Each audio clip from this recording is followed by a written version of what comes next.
Shabbat Shalom Mevorach, nous sommes Parashat Harimot et Pirkei Avot Perek Aleph.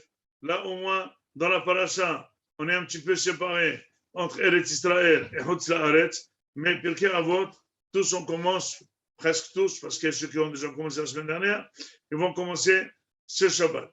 Nous allons expliquer une Mishnah avec des enseignements importants de Pirkei Avot. C'est que Pirkei Avot s'appelait toujours, et il y a des enseignements à ne pas finir.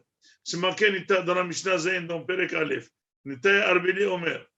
Arhek mishachen ra, al tithaber la rasha, al tityaesh min apur'anut.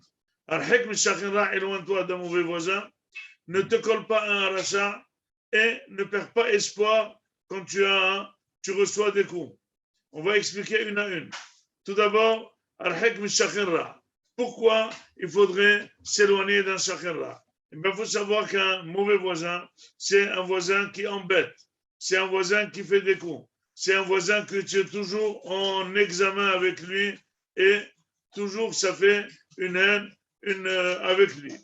Or, quand quelqu'un il est bon, il peut rester bon, mais quand il a quelqu'un qui régulièrement l'excite et le met en examen, eh bien parfois il peut perdre le contrôle et devoir être mauvais. Parce qu'avec un mauvais, la personne logique, il faut énormément se travailler pour rendre du bien à quelqu'un qui t'a fait du mal. Le plus logique que les personnes comprennent, celui qui me fait du mal, je lui rends du mal. Et finalement, en lui rendant du mal à ce chacun-là, tu deviens une personne mauvaise. Tu ne te rends pas compte, mais finalement, tu es une personne mauvaise. Parce que tu deviens dur, tu voudrais refuser les choses, tu voudras rendre la monnaie, tu voudras te venger.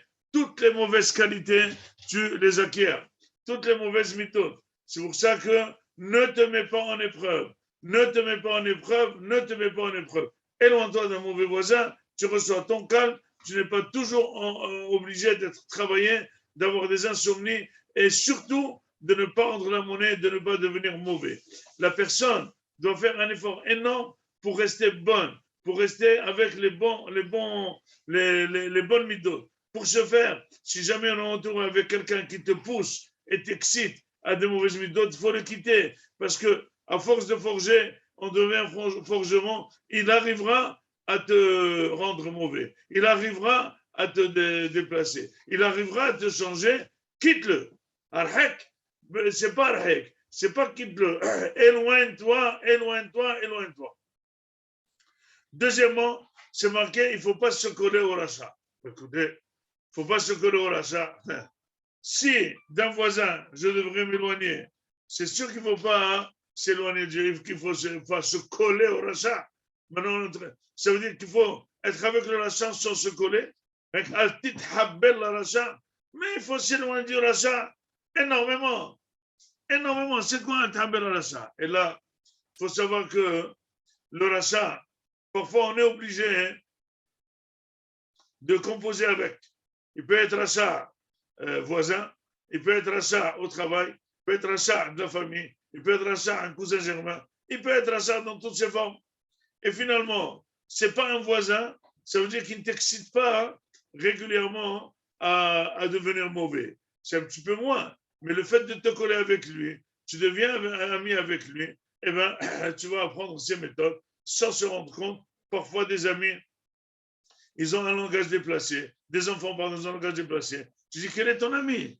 D'où tu as appris ce mot? Chez moi, on ne dit pas ce mot. Comment tu as appris? Tu vois que c'est son ami. Tu dis, monsieur, éloigne-toi de cet ami. C'est un mauvais ami, il te raconte de mauvaises histoires. Il t'amène à de mauvaises choses. Ne te colle pas à lui. Ne te colle pas à lui.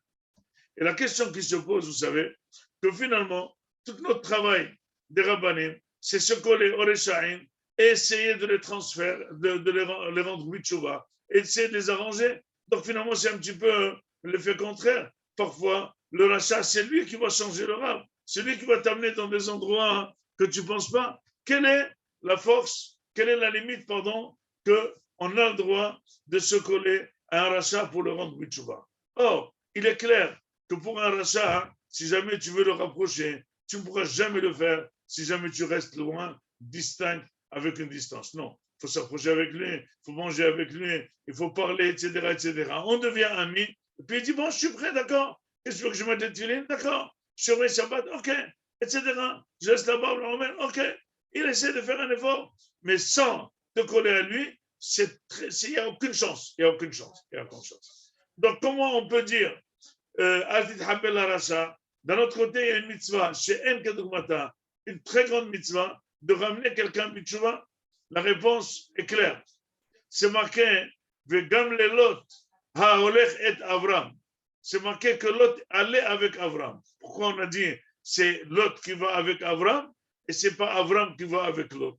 On dit que quand on veut influencer quelqu'un, il faut savoir qu'il y a toujours un qui conduit. On n'est jamais à deux. Est-ce que moi je vais avec mon ami ou mon ami vient avec moi?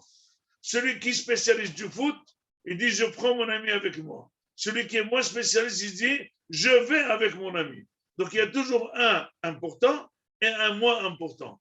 Dit que Abraham Avinu, il était d'accord d'amener Lot, qui était presque un rachat ou un rachat, mais Lot allait avec Abraham. Il dit si jamais le rachat il s'annule à toi et finalement il reçoit ton enseignement, il n'y a pas de problème, tu peux l'amener avec toi. Tu peux l'amener sur ta table de Shabbat. Mais si jamais c'est un rachat que tu respectes, c'est un rachat que tu n'arrives pas à lui faire des remarques, c'est un rachat que tu peux lui faire des remontrances, c'est un rachat que tu lui dois du respect, c'est quelqu'un qui te donne ton salaire, c'est quelqu'un qui te nourrit, c'est quelqu'un qui chose, il faut t'éloigner. Parce que finalement, toi, tu penses, tu vas lui dire des bons livrets Torah et des bons petits messages, etc., etc.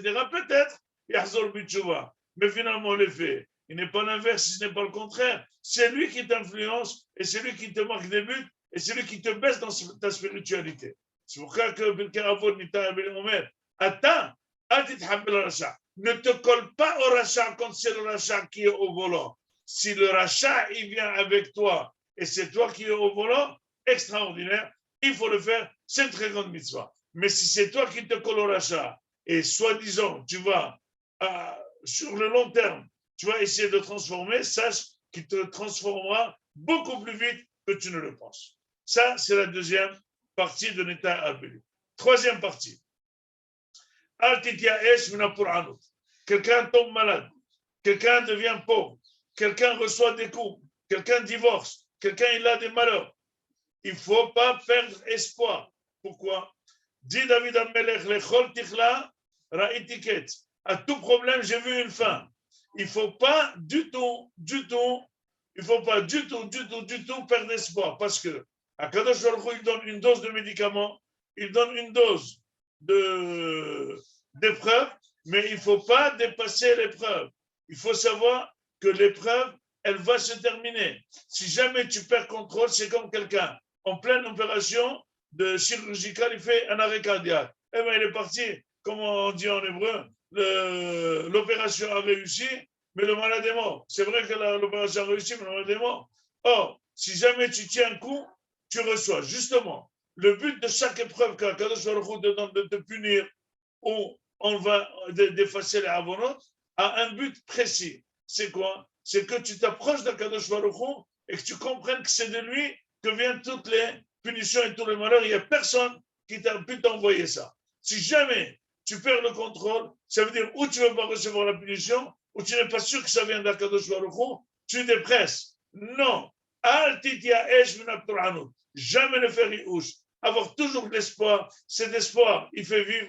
Et on a vu très bien des malades avec les plus grandes maladies, en ayant l'espoir, ils ont survécu la maladie. Vous avez très bien entendu la dernière, qui est la femme la plus vieille du monde, 119 ans, elle est morte. Elle a eu une intervention, je crois, 80, quelque chose de la maladie, 90 et quelques, mais elle avait l'espoir de vivre. Elle a vécu jusqu'à 119 ans. C'est la force de recevoir la Pouranout. Et la logique qui veut que c'est Akadosh qui envoie tout et attendre et de Akadosh que tout va s'enlever, c'est là qu'il va faire venir la personne, va la faire surmonter toutes les nisyonotes et elle va réussir.